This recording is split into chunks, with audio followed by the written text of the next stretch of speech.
el tema sobre el sueño que viene de Dios. Estamos analizando la vida de José y realmente aprendí mucho, y de eso que he aprendido y de eso que el Señor me ha ido revelando, quiero traerle a ustedes. Voy a recordar nuevamente que el domingo pasado comenzamos la serie con las características del sueño de Dios, las características del sueño de Dios. Y hoy voy a trabajar la siguiente característica. La pastora tocó 4 características y yo hoy voy a tocar la 5ª característica del sueño de Dios. Y le invito nuevamente que vayamos a Génesis capítulo 37.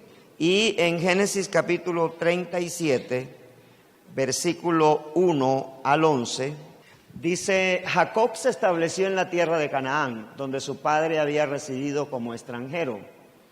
Esta es la historia de Jacob y su familia. Cuando José tenía 17 años, apacentaba el rebaño junto a sus hermanos, los hijos de Bilha y de Zilpa, que eran concubinas de su padre. El joven José solía informar a su padre de la mala fama que tenían estos hermanos suyos. Israel amaba a José más que a sus otros hijos, porque lo había tenido en su vejez. Por eso mandó que le confeccionaran una túnica especial de mangas largas. Viendo sus hermanos que su padre amaba más a José que a ellos, comenzaron a odiarlo y ni siquiera lo saludaban. Cierto día, José tuvo un sueño y cuando se lo contó a sus hermanos, estos le tuvieron más odio todavía. Pues les dijo: préstenme atención que les voy a contar lo que he soñado. Resulta que estábamos todos nosotros en el campo atando gavillas. De pronto mi gavilla se levantó y quedó erguida, mientras que la de ustedes se juntaron alrededor de la mía y le hicieron reverencia. Sus hermanos replicaron: ¿de veras crees que vas a reinar sobre nosotros y que nos vas a someter? Y lo odiaron aún más por los sueños que él les contaba. Después José tuvo otro sueño y se lo contó a sus hermanos. Les dijo: tuve otro sueño en el que veía que el sol, la luna y 11 estrellas me hacían reverencias. Cuando se lo contó a su padre y a sus hermanos, su padre lo reprendió. ¿Qué quieres decirnos con este sueño que has tenido? Le preguntó. ¿Acaso tu madre, tus hermanos y yo vendremos a hacerte reverencias? Sus hermanos le tenían envidia, pero su padre meditaba en todo esto. Amén. Mire que hay algo que es poderoso en esta historia. Hay algo muy poderoso en esta historia. Dice el versículo 2 del capítulo 37, esta es la historia de la familia de Jacob. ¿Cómo dice ahí? La pregunta que yo hago es: ¿la familia de Jacob nació con José? ¿Usted había analizado eso? La familia de Jacob nació con José. ¿Cuál fue el primogénito de Jacob? ¿Cuál fue el primogénito de Jacob? Alabanza. No, alabanza. Judá, alabanza. El primero, ¿cierto? Sí, después viene Rubén, ¿correcto? ¿Sí? ¿Es así? ¿No? ¿Primero fue Rubén? ¿Sí? ¿Rubén? Ah, bueno, listo. Entonces Rubén, correcto. Hacemos corrección, Rubén. Entonces, Rubén. Pero cuando dice, esta es la historia de Jacob, ¿qué nombre menciona? Porque ahí dice, esta es la historia de la familia de Jacob. José, siendo de la edad de 17 años, apacentaba las ovejas con sus hermanos. Entonces, la historia de Jacob no comienza con José en la vida natural de Jacob. La historia de Jacob, en lo cotidiano, no comienza con José. Pero aquí es donde está la clave de todo lo que hemos venido enseñando desde el domingo pasado. Es que la historia de José, la historia de Jacob, sí comienza con José, porque José es el portador de un propósito. Entonces, la historia de tu vida no comenzó cuando tú naciste, sino comenzó cuando Dios te escogió antes de nacer y colocó en ti un propósito. ¿Estamos claros allí? ¿Por qué es importante entenderlo? Porque la Biblia no habla en sentido futuro, sino habla en algo que ya pasó, algo que ya sucedió. Cuando dice en Isaías 53, y por su llaga hemos sido sanados, la pregunta es, ¿eso es en el futuro o es en el pasado? Eso está declarado en el pasado. Quiere decir que Dios ya te sanó antes de que la enfermedad viniera a tu vida. El asunto es que nosotros leemos la Biblia tan desprevenidamente que la Biblia no cumple el efecto en nosotros porque no estamos oyendo a Dios. No estamos viendo a Dios. La historia de Jacob no comienza con José en el plano natural, pero la historia de Jacob comienza como familia con José, porque José tiene un propósito que Dios ha establecido sobre su vida. Y escúchame bien, antes de Dios darte un sueño, primero establece en ti un propósito. Porque Dios primero coloca el propósito y después que coloca el propósito, coloca el sueño en tu mente, coloca el sueño en tu vida. Amén. Entonces, ¿por qué es importante que nosotros entendamos todo eso? Porque realmente el domingo anterior, cuando estuvimos viendo 4 de las características que tiene un sueño que viene de Dios, nosotros escuchamos o escribimos o vimos que el sueño de Dios muchas veces no se entiende, no se logra entender. Cuando leemos la historia de esos primeros 11 versículos de Génesis 37, ni los hermanos, ni el padre, ni aún el mismo José entendía ese sueño que venía de Dios. Lo lograron interpretar, porque los hermanos dijeron, ¿acaso tú vas a reinar sobre nosotros? Lo lograron interpretar. Es decir, los hermanos, José no estaba interpretando el sueño, pero los hermanos estaban entendiendo que ese sueño tenía un significado profético.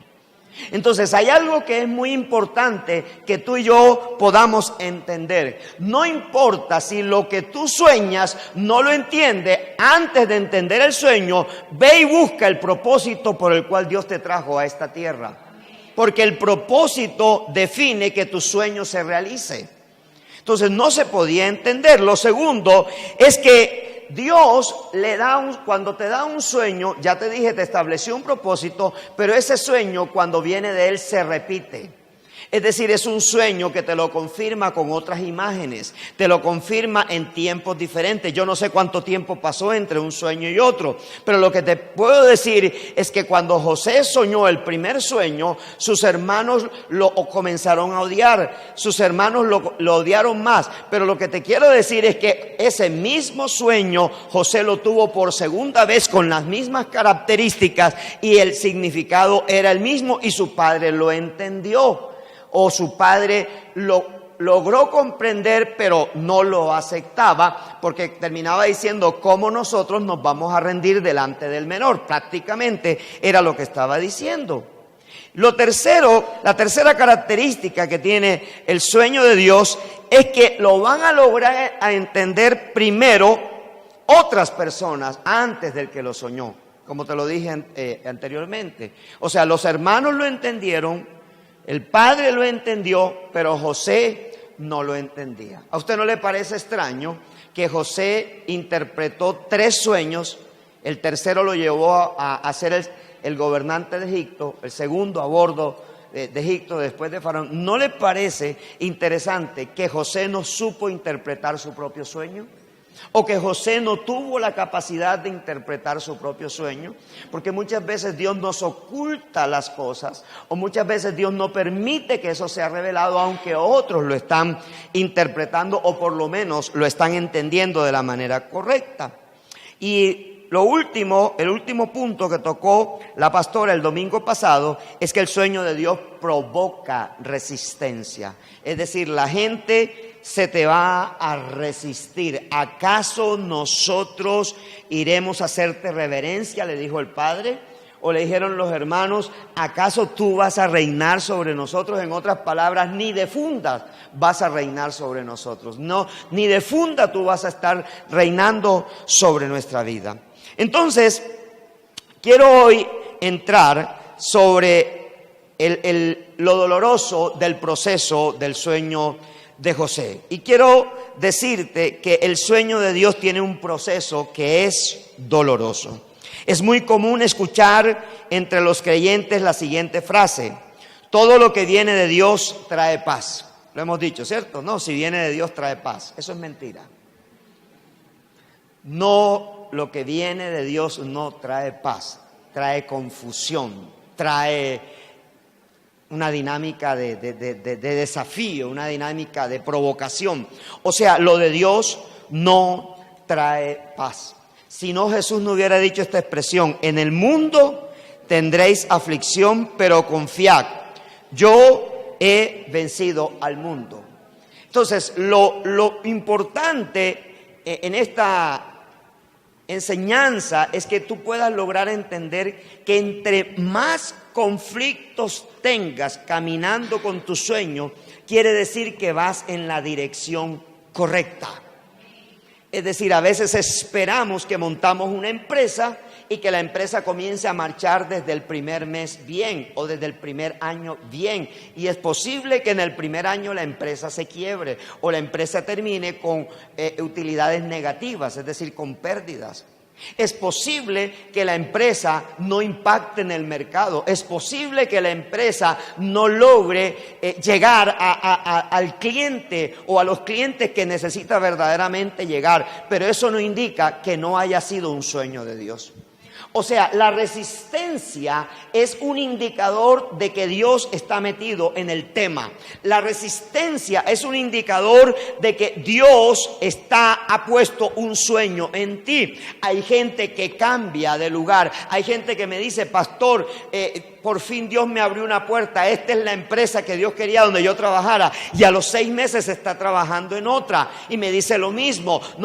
Y entonces comienza a comentarme los problemas de la empresa anterior, y yo me doy cuenta que esa persona se fue huyendo del problema porque no enfrentó lo que Dios le entregó. ¿Aló? Cuando tú dices: Dios me dijo que fuera a estudiar contaduría, yo te lo voy a creer. Pero si al final tú no sabes para qué estás estudiando contaduría, entonces tú simplemente estás estudiando una carrera, pero no estás estudiando algo que esté inmerso en el propósito de Dios. ¿Me hago comprender? Porque realmente los cristianos no tenemos sueños naturales. Todos los sueños nuestros han sido puestos o son puestos por Dios. De manera que la resistencia no es indicador de que Dios no tiene su mano metida. José tenía mucha claridad del sueño que había tenido en 2 ocasiones. Es muy probable que supiera de antemano que el final de su vida sería gobernando una nación o un territorio y que su familia le haría reverencia. Eso estaba plenamente definido en la mente de José. Pero él nunca se imaginaría que para llegar al lugar o a la meta que Dios le había establecido y donde Dios lo quería ubicar, tenía que pasar por una serie de estaciones dolorosas.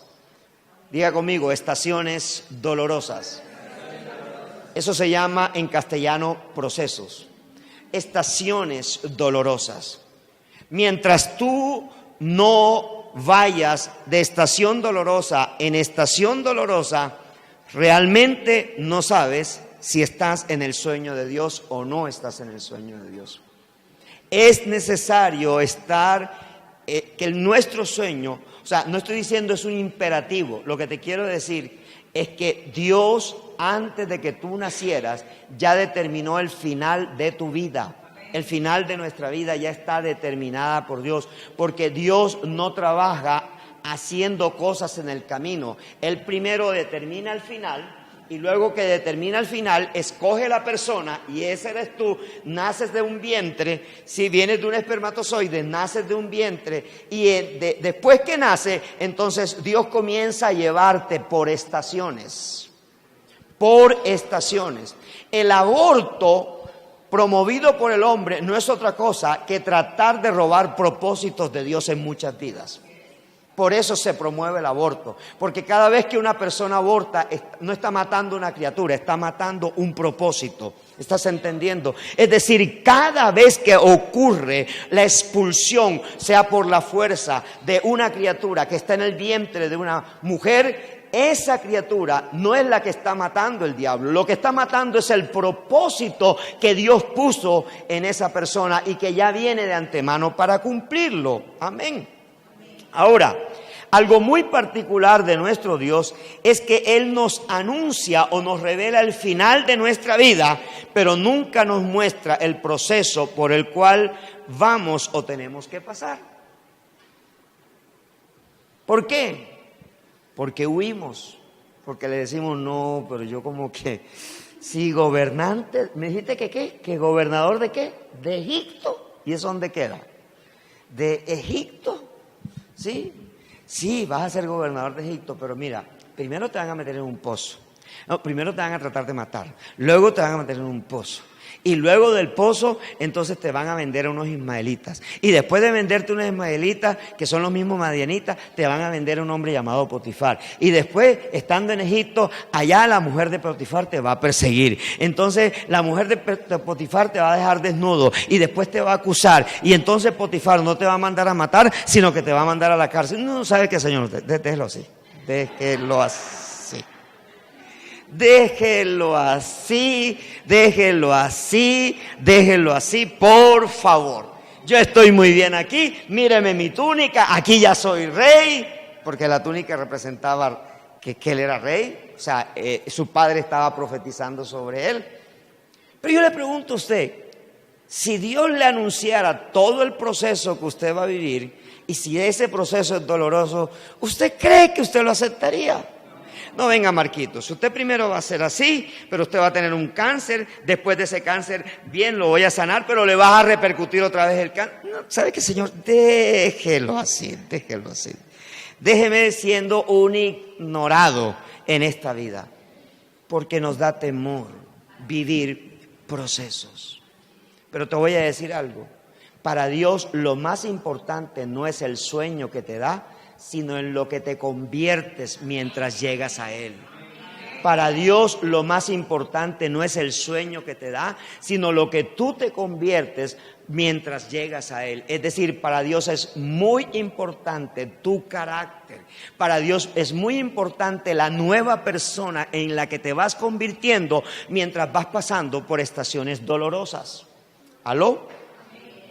Entonces, mientras caminas sin saber el destino que Dios preparó para ti, Él tiene un proceso que será más importante que tu sueño. Él tiene un proceso que es, digamos, el sueño va a ser la excusa, porque lo que le importa a Dios es la persona en la que te vas a convertir mientras caminas en el cumplimiento de ese sueño. Por lo tanto, hoy propongo que observemos desde la Escritura, desde Génesis 37 y luego Génesis 39, todo el proceso que tuvo que vivir José antes de llegar a Egipto y de convertirse en la persona que usted y yo conocemos en que se convirtió. Y el primer proceso o la primera estación que José vivió fue la estación del menosprecio y la envidia. La estación o el proceso del menosprecio y la envidia. Y en Génesis 37:4 y en el 37:8 dice la Escritura: y viendo sus hermanos que su padre lo amaba más que a todos sus hermanos, le aborrecían y no podían hablarle pacíficamente. O sea, usted imagina, llegó un momento en que él provocaba fastidio. ¿Sabes algo? La gente afuera va a sentir fastidio de tu prosperidad, va a sentir fastidio de tu progreso. La gente afuera va a sentir fastidio de aquello que Él te ha entregado, de aquello que Dios te ha entregado. No puedes, el sueño de Dios es tan grande y el propósito que Dios ha puesto en ti es tan grande que tú comenzarás a ser aborrecido hasta por tu misma familia. ¿Aló? Voy a decirte algo que lo he entendido en los últimos 5 años. Yo en esta iglesia no estoy para complacerte a ti. Yo en esta iglesia estoy cumpliendo el propósito de Dios. Y por eso mucha gente, o los que se van porque no pertenecen a este propósito. Y el que llega y se queda porque entiende que está conectado con este propósito. Y este propósito beneficia al que se queda, beneficia al que está. No soy yo, no es mi predicación, no son mis aptitudes las que llevan hacia afuera de este lugar a una persona. Es el no comprender que aquí hay un lugar con propósito. Es el no comprender que Dios le trajo a estar en un lugar con propósito. Por eso mucha gente se va y por eso mucha gente cree que cualquier iglesia le sirve. Y es cierto, cuando tú no tienes un propósito de Dios, cualquier iglesia te sirve, cualquier lugar te sirve. Yo no nací para complacer a todo el mundo. Yo no nací para que la gente se una a mi propósito. Yo nací para cumplir el propósito de Dios y tú eres parte del propósito de Dios en mi vida, porque lo que Dios hace contigo lo está haciendo a través del propósito que puso en mí. Amén. Entonces hay gente que se irá, hay gente que peleará con el pastor o peleará con la pastora, pero no es verdad, no está peleando ni con el pastor ni con la pastora, ni está peleando con el hermanito de la fe, está peleando porque no halló el propósito de su vida en este lugar, porque no pertenece a este lugar. ¿Estás entendiendo? ¿Estás entendiendo?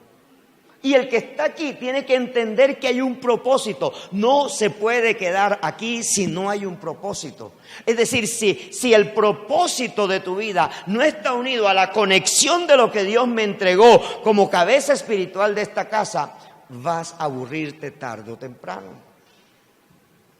Por eso los hermanos aborrecían a José. Y lo aborrecían porque sencillamente el propósito no era para ellos, el propósito era para José. El propósito es para José. Esaú y Jacob, ¿quién era el mayor? ¿Quién tenía la primogenitura naturalmente? Esaú. Él la menospreció. Y así no lo hubiera menospreciado, no le correspondería, porque sencillamente Dios había escogido a Jacob. Escúchame, es un asunto de escogencia, no es un asunto de lugar de nacimiento, es un asunto de escogencia. Él te escogió desde antes de la fundación del mundo para que fueses salvo. Es un asunto de escogencia. No estás trabajando en el lugar donde estás porque sí, estás trabajando en el lugar donde estás porque eso hace parte de la fábrica que Dios está usando para seguir construyendo tu sueño. Hoy eres asalariado y mañana tú tendrás empleado, porque es parte del propósito que Dios tiene para tu sueño. Ahora, esta iglesia, CBI Medellín, es un centro de restauración de sueños.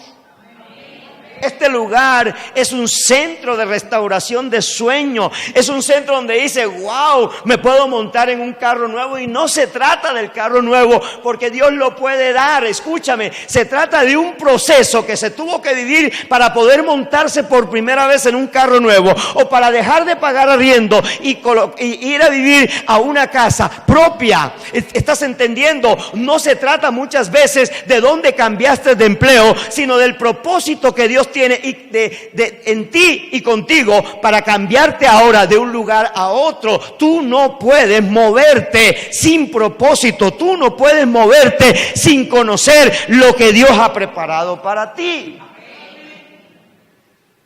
Lo aborrecieron. Le tuvieron envidia, dice el versículo 8 de Génesis 37. Le respondieron sus hermanos: ¿reinarás tú sobre nosotros o señorearás sobre nosotros? Y le aborrecieron aún más a causa de sus sueños y sus palabras.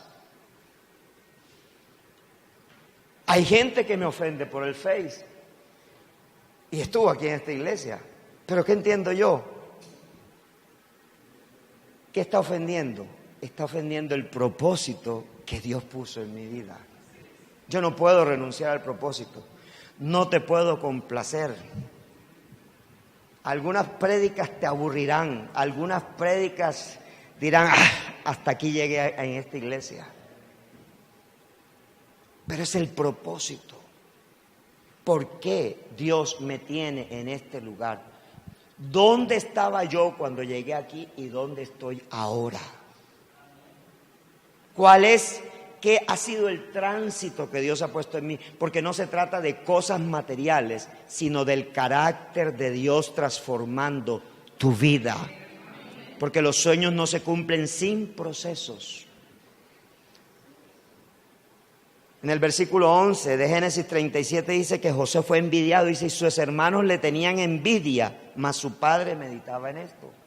La envidia, ¿qué es la envidia? Es el deseo de obtener algo que posee otra persona y que uno carece. Se trata, por lo tanto, del pesar, la tristeza o el malestar por el bien ajeno. Digamos que la envidia es la única arma que tiene el incapaz o el que no tiene definido un futuro. Tú tienes definido un futuro. ¿Sabes? Me gusta una canción que es un himno que dice, porque Él vive, triunfaré mañana. Qué bonito que lo pudieran montar en alabanza. Porque Él vive, triunfaré mañana. Realmente es hermoso, escúchelo en la casa. Cristo vino a este mundo para que tú tengas triunfo. Cristo vino a esta tierra para sacarte de la esclavitud y darte la libertad que antes no tenías. Amén. Segundo proceso o segunda estación se llama el proceso del pozo. El proceso del pozo. Cuando ellos lo vieron, dice la Biblia, de lejos, antes que llegara cerca de ellos, conspiraron contra él para matarle. Eso está en Génesis 37:8. La primera intención que tuvieron los hermanos de José fue matarlo y echarlo a una cisterna, porque la envidia provoca este pecado, porque la envidia hace sublevar dentro de mi interior el deseo intenso de obtener como sea lo que otro tiene. En el caso de José, había algo que no le podían robar, su sueño, porque el sueño no es algo físico, está en la mente, no se lo podían robar. Por eso, cuando alguien no te puede robar tu sueño, te intentará matar. Cuando alguien no te puede robar tu sueño, te intentará matar o intentará matar tus ideas. Conoces ese tipo de personas que cuando tú le comentas algo, ella tiene una idea mejor que la tuya, pero nunca la había puesto a funcionar, sino que ahora que tú diste una idea, ella quiere poner la suya. Eso es envidia. Eso es envidia. Por eso un líder promueve las ideas de su equipo, no sus propias ideas. Porque en el equipo hay mayor sueño que la que puede tener una persona. Valora las ideas. Hay gente que tú estás en una reunión y dices, yo tengo una idea, y entonces llega otro y dice, no, pero yo tengo una idea mejor. Yo tengo una idea mejor. Está diciendo, tu idea no vale. Hay gente que te quiere matar el sueño. Hay gente que no promueve tus ideas porque sencillamente tienen envidia de ti. Y eso es parte de que tú estás en el camino correcto. Amén. Ahora, recuerda esto, que Dios siempre va a tener un ángel que va a trabajar a tu favor. En el caso de José, el ángel se llamó Rubén, su hermano mayor, estamos en lo cierto, quien convenció a sus hermanos de no matar a José, sino de darle una especie de reprimenda, metiéndolo ¿dónde? En una cisterna. Dice la Biblia en el 37, 21 y 22, cuando Rubén oyó esto, lo libró de sus manos y le dijo, no lo matemos. Y les dijo Rubén, no derraméis sangre, echadlo en esta cisterna que está en el desierto y no pongáis manos en él por librarlo así de sus manos para hacerlo volver a su padre. Esa era la intención de Rubén. Sin embargo, Rubén se fue, porque ahí dice la Biblia que salió a seguir pastoreando. ¿Y qué hicieron sus hermanos? Lo tomaron, Lo atraparon y ¿dónde lo metieron? En la cisterna, en el pozo. Ahora quiero decirte qué significa o qué simboliza el pozo. El pozo simboliza dependencia de Dios. Porque la única manera de moverse de José era mirar para arriba y mirar a Dios. Quiero que entiendas esto. Cada lágrima que derrames en tu proceso no está cayendo en tierra. Dice la Escritura que cae en una redoma que se llama la redoma de Dios. O sea, cae en una tacita donde Dios la coloca y dice, estas son las lágrimas del proceso de mi hijo o de mi hija. Dios lo está haciendo de esa manera. El pozo simboliza que tu sueño está en quietud.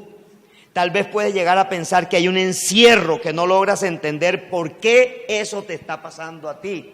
Pero déjame decirte una buena noticia. Si algo te está pasando es porque Dios tiene su mano metida a favor tuyo.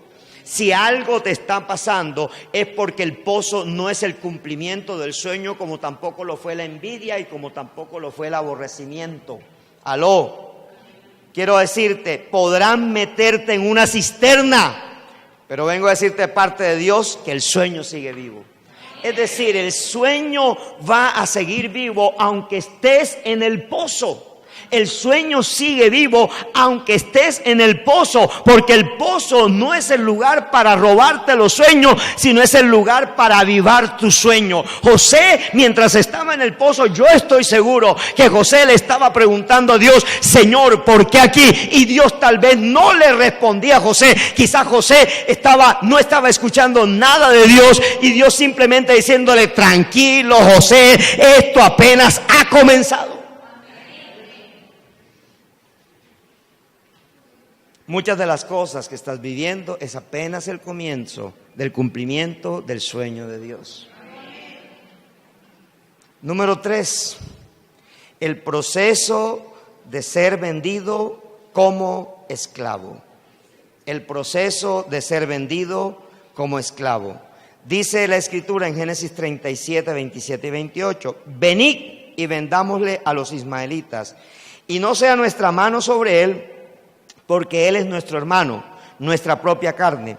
Y sus hermanos convinieron con él, y cuando pasaban los madianitas mercaderes, sacaron ellos a José de la cisterna y le trajeron arriba, y les vendieron a los ismaelitas por 20 piezas de plata, y llevaron a José a Egipto. Entonces, antes de ser introducido al pozo, José fue despojado de su túnica.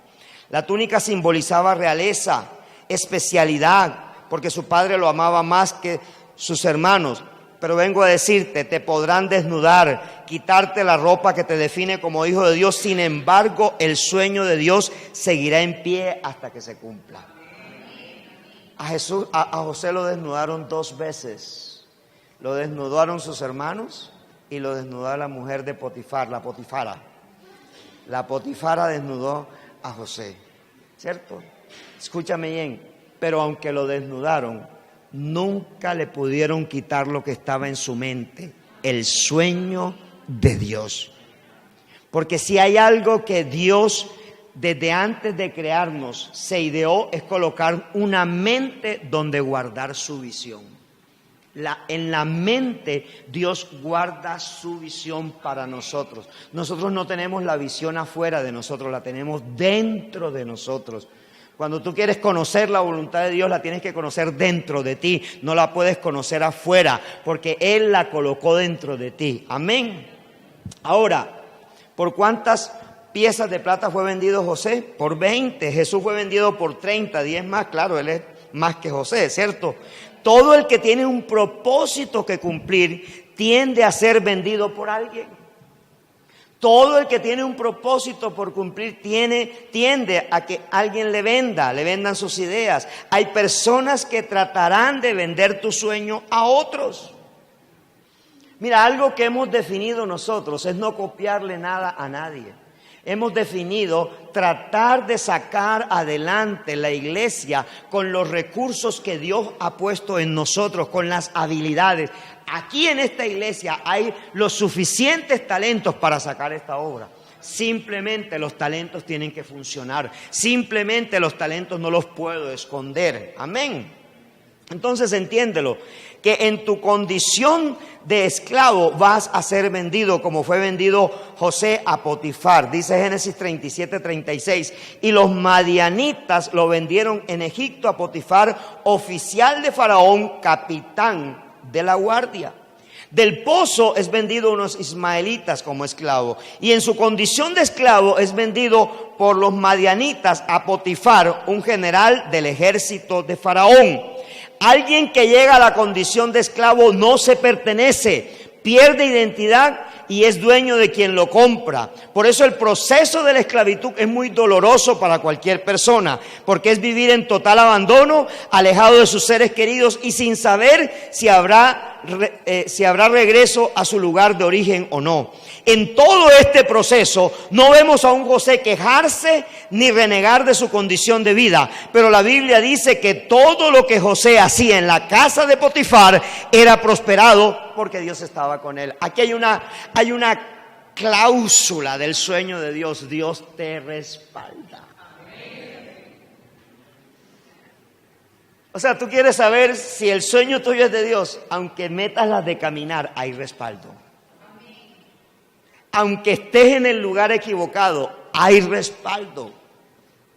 El sueño de Dios trae respaldo. La gente te dirá: eso no se puede hacer, ese proyecto es imposible. Cuando estaban inaugurando la famosa montaña de Walt Disney, el arquitecto dijo: qué lástima que el señor Walt Disney no esté aquí viendo esta montaña. Y la esposa interrumpió y dijo: perdón, señor arquitecto, mi esposo la vio antes que usted y todos los que estamos aquí. Porque no se trata, o sea, un sueño de Dios se ve antes. Un sueño de Dios se ve antes. La planeación no se planea para tener un sueño, se planea porque se tiene un sueño. Es porque se tiene un sueño que se planea, no para tener un sueño. Porque tú no puedes tener primero un sueño, ¿sí? Primero planear para tener un sueño. No, tú tienes un sueño. Hay algo que Dios, en otras palabras, el sueño te tiene que atrapar a ti. El sueño te pone a trabajar, el sueño te pone, entonces el sueño de Dios es alcanzar almas para el perdido. Por eso cada vez que tú te encuentras con un cristiano te dice: ¿ya estás discipulando a alguien? ¿A quién estás discipulando? ¿A quién le estás hablando de Cristo? Porque eso te atrapa, eso te atrapa, ¿sí? Dios nunca te abandonará, y menos cuando te ha entregado una misión la cual vas a cumplir. Aunque tus actuales condiciones o circunstancias se vean muy distantes del sueño que Dios te ha dado, tú debes seguir creyendo en la visión que Él te ha entregado. Dios dijo multitudes para este lugar, yo no las veo, pero ya están hechas. Quiero que lo entiendan. O sea, la iglesia CBI, que va a albergar 2,000 personas por servicio, ya está hecha. Ya los planos ya están hechos. El arquitecto constructor, que es Dios, ya los hizo. Ya Él sabe cuáles son las personas. Muchas de ellas están naciendo en este momento. Otras van a nacer. Otras ya nacieron. Pero ya está hecho. Lo que quiero que entiendas es que lo mismo sucede con tu vida. Cuando Zoe no nació para fructificar. Zoe nació porque ya es fructífera. Cuando tu empresa nace, ya nace porque Dios la puso en el corazón y ya está hecho un final. Ya hay un final que está hecho. Es decir, José en la mente de Dios ya estaba al lado de Faraón administrando Egipto. ¿Estás entendiendo? Yo no vine a Medellín.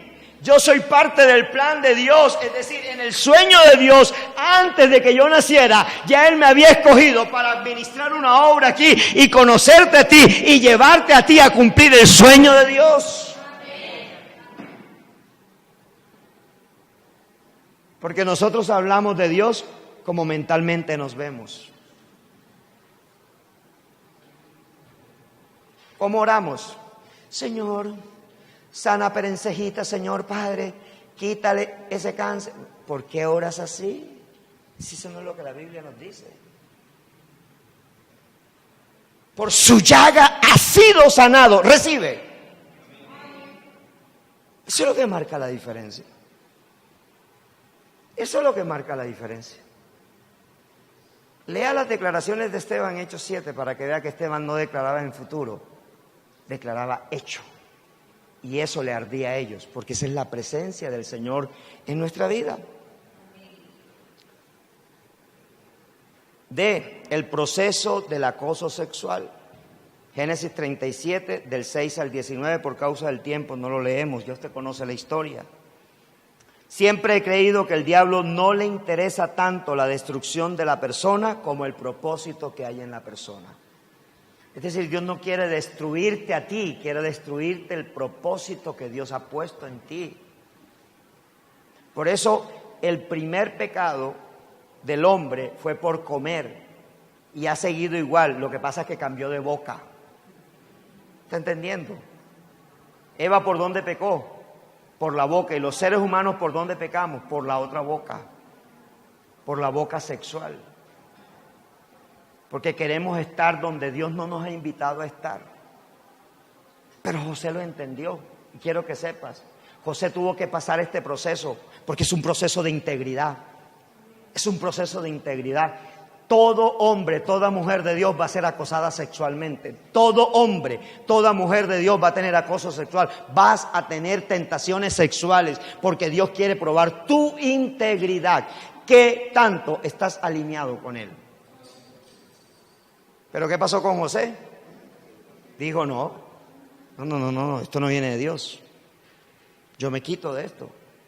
Y cuando la mujer quiso aprovecharse de él, no sé, de pronto él como que sabía y como que las túnicas las tenía todas sueltas, ¿no? Y entonces como que cuando ella lo agarró todo, ya él quedó en peloticas, ¿no? Y por aquí que es más derecho, porque yo prefiero huir desnudo que perder el propósito. O sea, José prefirió huir desnudo que perder el propósito que Dios le había dado. Entiéndelo. El propósito es más valioso que el pecado sexual. No adelantes los tiempos de Dios, jovencito, jovencita. No te adelantes a los tiempos de Dios. Es mejor vivir en los tiempos de Dios que vivir en arrepentimiento. Es mejor vivir en los tiempos de Dios que vivir en arrepentimiento. Y número 5, el proceso llamado cárcel. Y dice allí el 20 y el 21 del 39, y tomó su amo a José y lo puso en la cárcel donde estaban presos los presos del rey, y estuvo allí en la cárcel. Pero Jehová estaba con José y le extendió su misericordia y le dio gracia en los ojos del jefe de la cárcel. José llegó a la cárcel por ser íntegro. Él prefirió el vituperio de la mujer de Potifar que negociar su propósito. Este fue el último lugar en donde estuvo antes de llegar al faraón. En la cárcel José mantuvo la misma unción de prosperidad y de respaldo de Dios. En la cárcel también fue administrador. Allí Dios seguía entrenándole como administrador, porque él sabía cuál sería el lugar de destino de José. En la cárcel José recibe revelación de interpretación de sueños, y fue precisamente ese don el que le permitió conocer al faraón al revelarle los sueños o interpretarle los sueños del copero y del panadero. Escúchame esto. Cuando Dios te da sueño, te da dones y talentos y recursos. Cuando Dios te da un sueño, te da dones, talentos y recursos. Tú no haces lo que haces porque lo estudiaste. Tú haces lo que haces porque Dios te entregó un sueño. Y a través de ese sueño, tú vas a triunfar en esta bendita vida. Porque Dios sabe que porque Dios necesita que tú trabajes, es aquí en la tierra. En el cielo no te necesita aquí en la tierra. Amén. Entonces, escucha esto, porque con esto termino. Esta historia sigue, está muy interesante. El otro capítulo es el próximo domingo. Quiero que sepas que realmente Dios necesita procesarte. Quiero concluirte diciendo que cuando Dios te da una visión o un sueño, Él te revela primero el final, como lo hizo con José, aunque José no lo entendiera. Es decir, cómo se va a ver tu parte final. Él no te muestra el proceso para que no desistas del sueño. La historia de José parece muy triste al principio, pero con un final ¿qué? Feliz. Dios siempre prepara el mejor final para sus hijos, te lo repito. Dios siempre prepara el mejor final para sus hijos. Así que no importa por qué parte del proceso de tu sueño estás viviendo hoy. Vengo a decirte de parte de Dios que lo que estás viviendo es muy pequeño o muy poco para la recompensa grande que te espera. O sea, a ti te espera una gran recompensa, no te preocupes. Presentas una entrevista de trabajo y no te llaman, es parte del proceso. Te están rechazando, pero no te rechazan a ti, rechazan el propósito de Dios. Tú puedes perturbar a esa empresa, pero va a haber un lugar en donde Dios te va a colocar, y ese es el lugar que Él ha preparado para ti. Así que no te desesperes si pasó un mes y no pasó nada, 2 meses y no pasó nada, 3 meses y no pasó nada, 1 año y no pasó nada. Tú tienes un lugar seguro de destino. Hay un destino final que Dios ha preparado para ti. Hay un destino final para tus hijos. Hay un destino final para tu empresa. Hay un destino final para tu familia. Lo que estás viviendo hoy dolorosamente es parte de lo que el carácter que Dios está formando contigo. Amén. Ponte en pie y vamos a orar.